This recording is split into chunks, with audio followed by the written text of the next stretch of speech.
In this video, I'm going to be talking about the second most common source of medical malpractice cases, which are those that are based on hospital mistakes, and what makes them a little different from your typical personal injury case.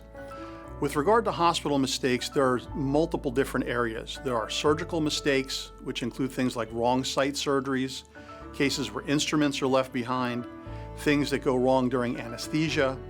Then there's also an area involving diagnostic testing within the hospital that gets misinterpreted. And then a third category that we see very frequently, which we call failure to communicate.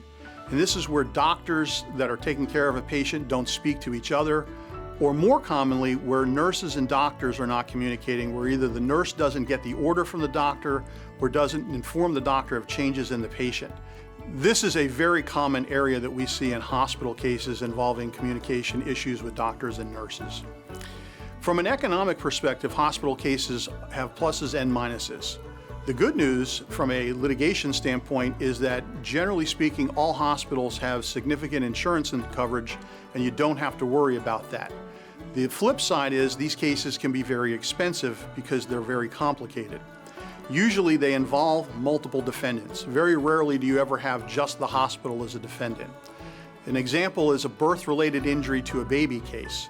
You could have defendants that include the obstetrician, the nurses in the hospital, anesthesiologists, and anybody else involved in the delivery.